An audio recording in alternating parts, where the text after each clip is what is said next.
This is 51st Dates, and I'm your host, Jolie Moore. They say that hindsight is 2020. I decided to find out if that's true. Every week, I'm going to read a chapter from my memoir, 51st Dates, then give you the backstory and commentary on what really went down. It's been 2 whole years since I went on these dates, and I'll be experiencing them along with you as I read. We'll find out together if my future self learned anything. I don't know if I have anything figured out, but at least we'll share some laughs along the way. Dating in Southern California is nothing if not entertaining. Ready? Strap in. Let's go.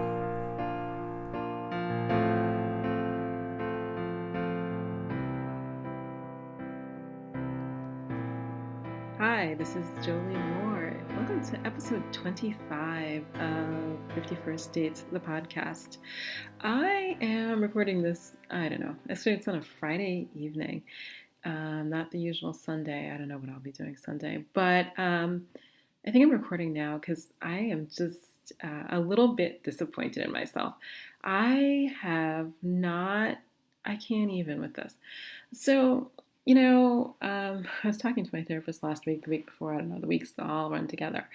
And we were talking about dating, because always, and she looked at me and she said, when you walked in like 4 months post separation, and you said, I'm going to date,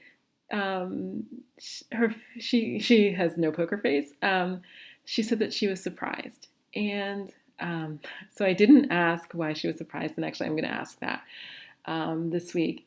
But I've been thinking a lot about dating because I still am, and it's a shit show as always.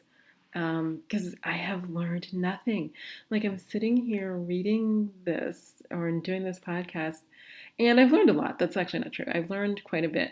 But in many ways, I feel like I've learned nothing because I keep repeating the same mistakes over and over again.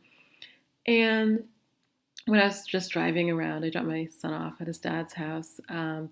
So I was running some errands because I've become that vax hole. Like, I got vaccinated, and the first thing I did was I got waxed, and then I went to beauty supply and got all this stuff so I can pull this thing back from the brink. I put on COVID weight, a whole lot of stuff's got to be fixed.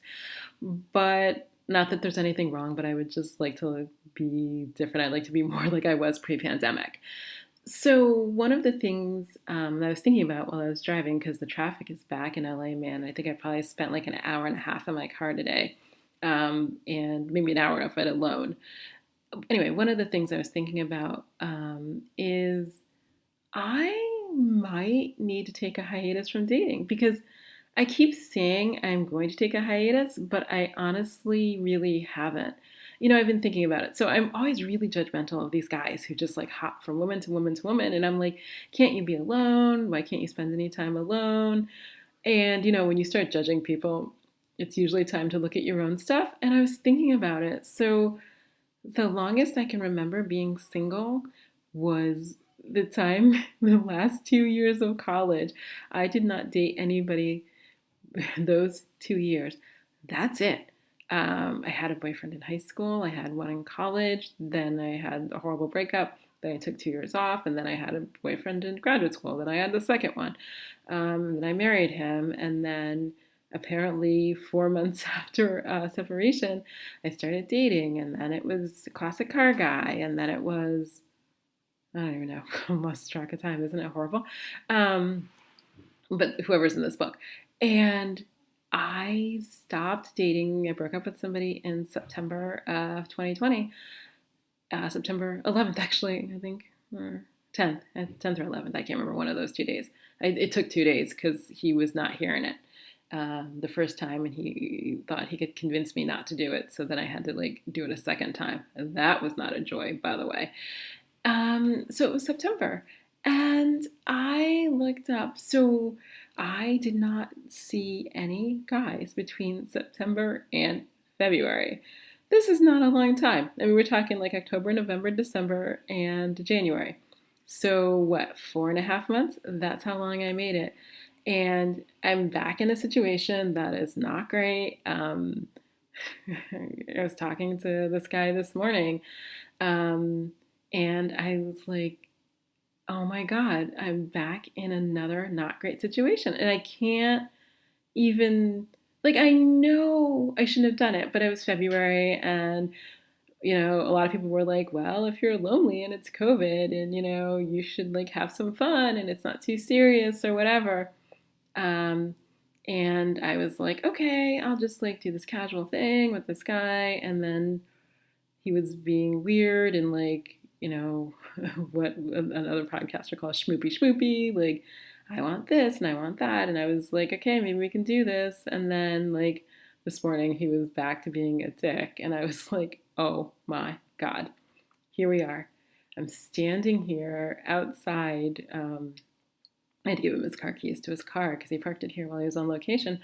And I was like, I am back in the same effing kind of situation I was when 2 years ago. Like, nothing has changed. And I keep thinking I'm learning, and I'm like taking like a dating seminar now, online, of course, and all these things. And I feel like despite all the knowledge I have or I'm acquiring, I am not applying it. I am just doing the same thing over and over again, which I guess is the definition of insanity, right? So I think that I really need to take like a real hiatus. I don't know how long, 6 months, a year, I don't know. I'm coming up on a milestone birthday, so I feel like old, and that's like its own thing. But those 0 and 5 years, man, those were harsh. But I just think that I need to take a break and figure out what I want. Like, I partially think I want. I mean, I think the last time I recorded, I was talking about people who are kind to teenagers. Um, and that's not like, that's not all, that's not it. So I need to figure out what that is and how I can be more secure in myself, that I don't allow myself to get caught up in, I don't know, guys who are emotionally unavailable, all their push, pull, codependent, whatever craziness. I'm much better now. I can see it. Like I looked at him this morning and I thought, oh, right, you have all this crap, right? And you're not. I'm not saying he should work on it. He is not addressing it. So as far as he's concerned, he's perfect. He said that once, not quite, well, kind of, and that's fine. So he is. So he's like perfect. Past 40, and I don't know. He seems like sometimes happy, sometimes profoundly unhappy, but he's living the life he wants, I guess. I don't know. And it's not the life I want. And so I need to change. Now, again, I had to figure out how I'm going to extract myself. I'm not really good. Like, okay, everybody I've ever been with, I've broken up with, moved out. Like, I've never been dumped. So I don't know. So obviously I know how to get out. But it always takes so much work. Like, I have to like work up to the fact that I'm like, okay, I have to be out, and okay, I'm gonna have to like maybe block your number and block you on social media maybe. Although I think this guy is muted. I muted him a long time ago, and all of this stuff to sort of get out and then feel the feelings and be sad, and then what? I don't know. Maybe write more books. Maybe that's what I need to do. I just need to write some more books. Seems like I got enough time to like futz around with guys. I should have more time to write books, and raise a child, and do the admission stuff for his like next school and all that. So it's not as if there's nothing to do. There's certainly less travel, so that kind of sucks. But all that said, I think I need a break. I think it needs to be substantial, and I think I can't like put myself out there until I figure out what I want. Because in my head, I don't really believe that there's scarcity in the number of like available people, but sometimes I think to myself, oh, I'll break up with this guy and I'll take a break and nobody will pursue me. But that's not at all what has happened in my life. every time I'm single for like a minute, there's a guy around the corner who's like, hey, and I'm like, all right. Um, and maybe I obviously should be more discerning as well. But I need a break, like a real break, not like a sort of break, not a half break, not a I'm only going to see this guy, every week break, but like a serious like break and, be like single for real and not be on apps and not be like talking to guys and see what happens. Who knows? Maybe I'll like write 10 books. I've written quite a few, but maybe I could write some more if I weren't like, spinning around over some stupid guy. So that's sort of the plan. I'm gonna read this now. I don't even want. I looked at the title of the chapter and I'm already like over it. But here we go.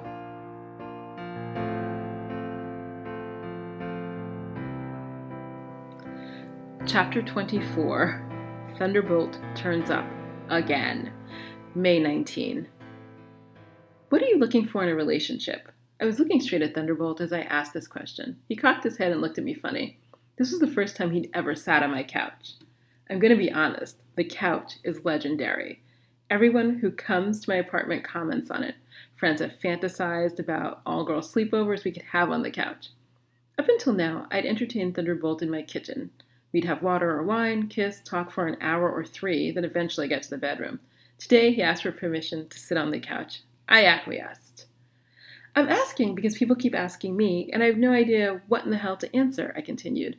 I just changed my dating profile from something casual to I don't know yet, because I had changed. In these few months, I realized that I might want more than casual sex. It wasn't that I was against casual sex, because there's a lot to be said for it. It's that the effort was outweighing the reward. It was that having spent time with Classic Car, I realized there were certain aspects of a relationship that I really enjoyed and wanted more of.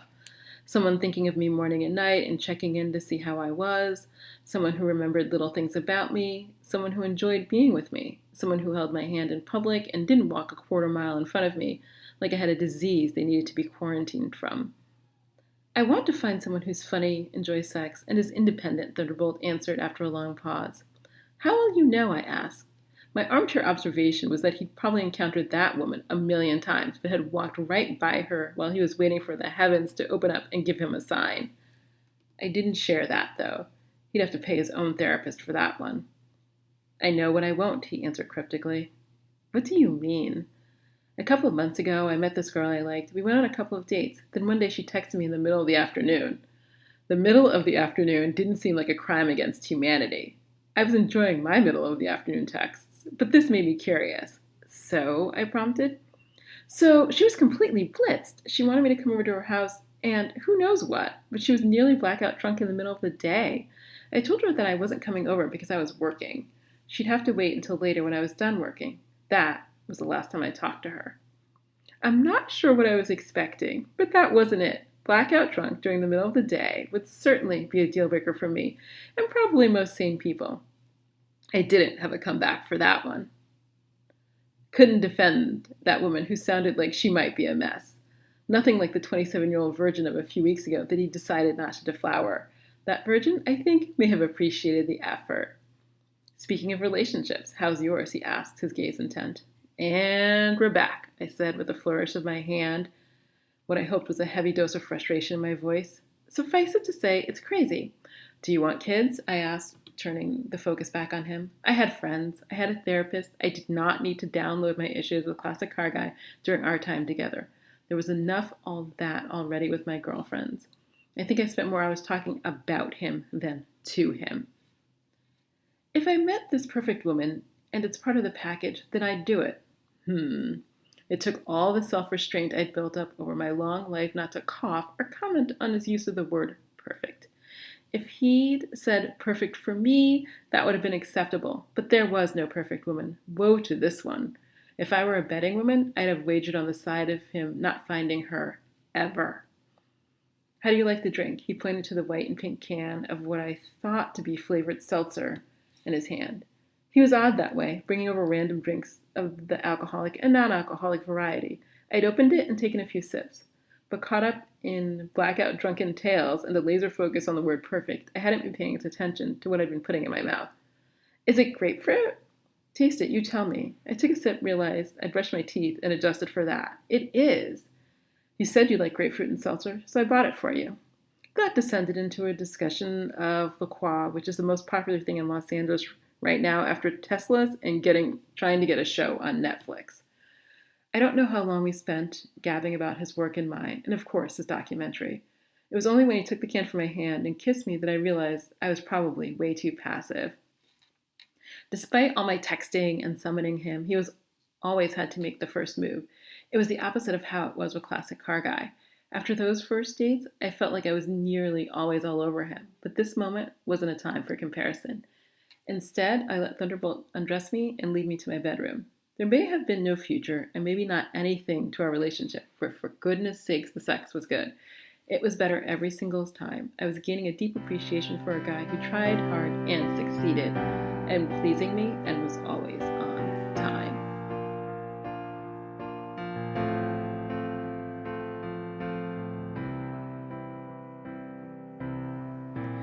Interestingly, I usually don't remember what happened in those chapters, but this one I actually remember really, really well. Um, I'm not sure why. So, oh, let me say this. I asked later, it's not in this book, about these two women. For some reason, they were intriguing to me. So I asked him specifically why he ditched the woman who called blackout drunk. And he said that he doesn't date people who have substance abuse problems. And I thought that was fair. Like, that was a totally fair thing to say. Um, it's so interesting. I think I asked him why. No, I don't know if I asked him why he dated her. I didn't ask that question. We just talked about people on active addiction, and I thought that is a fair thing to do. It's something I decided myself. I just hadn't even thought I would encounter it. So when I encountered it, I had to say no. But different conversation. And then I asked about the virgin because for some reason that fucking story stuck with me way too long. And I did later ask him about that. So I guess I'll say, I don't know, I know more about him than is in the book, but apparently oh, maybe I shouldn't say it. Forget it. I'll skip all that. It seems too personal. Let me just say this. I asked him why he didn't sleep with this woman because losing your virginity later in life, I think is, I don't want to say embarrassing or shameful because that's not really fair. But at some point, you get to a certain age and you sort of have to own up to it.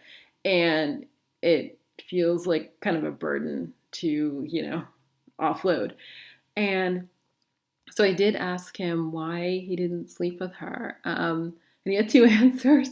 One was she just couldn't relax sufficiently for the act to be consummated.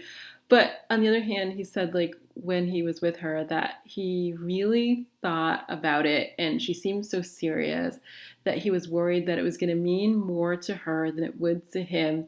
And he didn't say, that's all he said. That was the end of the sentence. What I'm appending is my own opinion is that then she was going to be clingy and ask for too much. And God knows he's somebody you can't ask for too much from. So that was interesting. But I did eventually ask about that because I don't know why. I don't know why those two stories stuck with me. And he's talked about a ton of other things and I don't always ask about them.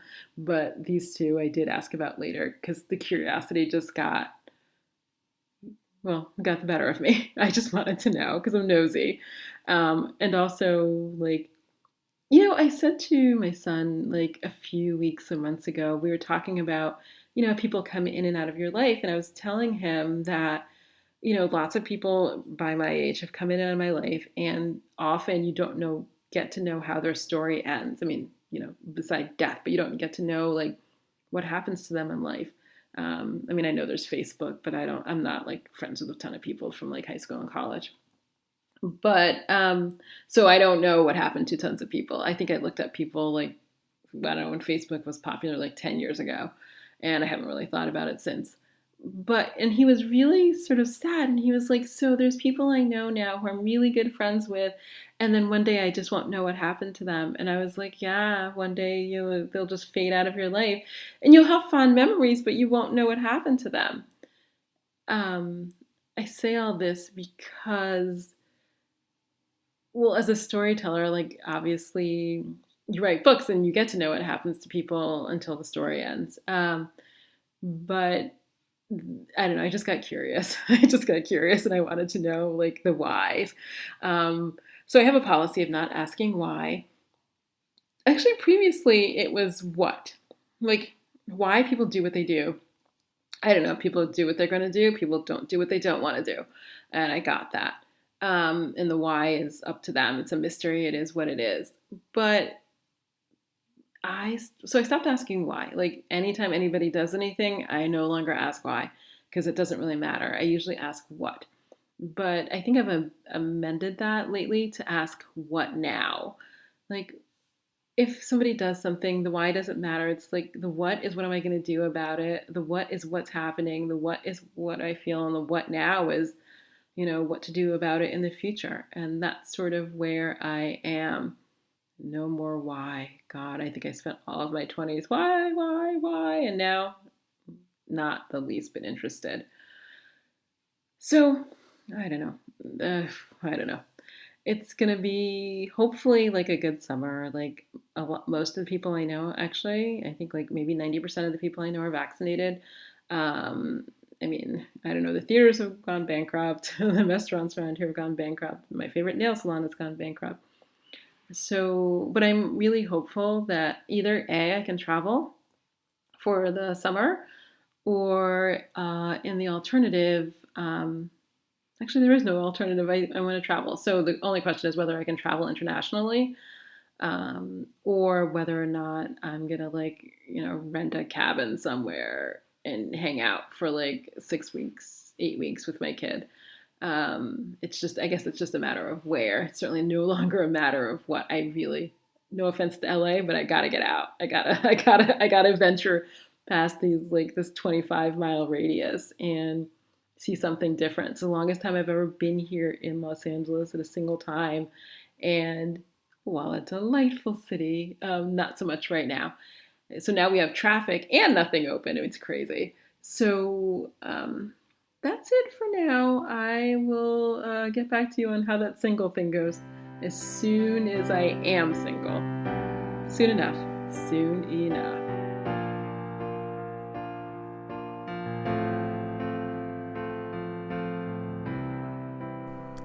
I'm Jolie Moore, and this has been 51st Dates, the podcast. If you enjoyed listening, I hope you'll share, rate, and review it on Apple Podcasts. It will help others find the craziness that is dating in Southern California. Also, please hit the subscribe button on your podcast app. If you'd like to read ahead, my memoir, 51st Dates, is available wherever books are sold. A link is always included in the show notes. I'm also a romance writer. If you want to know more about my books, please visit joliemoore.com for more information. You can also follow me on Instagram at xojoliemoore and on all social media at the same handle, xojoliemoore. Thanks for listening, and I'll be in your ears next week.